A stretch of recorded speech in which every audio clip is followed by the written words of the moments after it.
Now, you mentioned COP. Maybe just take a step back and explain what these are. I think many people are maybe more familiar with the Paris Agreement, but can you speak to that and then talk about how important this next COP meeting is and some of the most important things you think that may or, well, hopefully will happen there? So in terms of COP, this is a meeting of 195 countries under the auspices of the UN, and the objective is effectively to address climate change. They happen every year, but every 5 years they really matter. So 5 years ago, there was a big meeting in Paris, which led to the Paris Accord, and it was a breakthrough, it was a success. 5 years prior to that, there was a big meeting in Copenhagen, it was a disaster.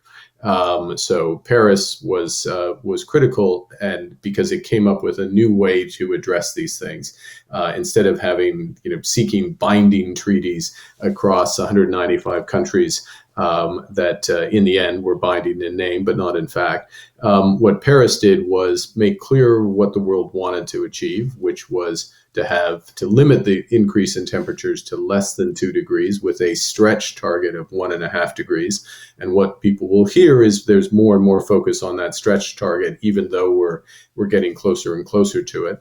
Obviously, the lower the temperature rise, the more we have to decarbonize and the more rapidly we have to do it. So Paris establishes this objective, and it does two other things I think that are important. One is it tells countries show up with your best efforts. So everyone shows up with their best efforts. These are country plans to decarbonize. They're called NDCs, nationally determined contributions. Paris then adds those all up and says, oh, well, you said you wanted to get to less than 2 degrees, but if you do everything you say you're going to do, the world will end up at 2.6 degrees. Not everybody did what they said they were going to do because we're on a trajectory for north of 3 degrees. So that's why Glasgow is so important, this is a do-over, if you will, of Paris. It's got some pretty good tailwinds in terms of technologies. I think we all know that there's been a huge shift in the competitiveness of solar, wind technology, storage technology, electric vehicles, and prospectively other technologies. So there's some tailwinds there. There's more and more evidence of the impact of climate change. There's more and more public demands for action on it. And the objective for Glasgow is for countries to show up with these plans, their own NDCs, such that we still have a shot at hitting that 1.5 degree target. It's still, quote, within reach.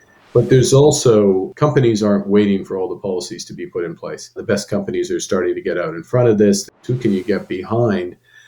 Who's going to make huge capital investments that are going to decarbonize consistent with the path that the world wants to be on. These are trillions of dollars of additional investments at the sovereign and corporate level, year in, year out for decades. And spotting where those are going to be and getting behind those is a tremendous value opportunity.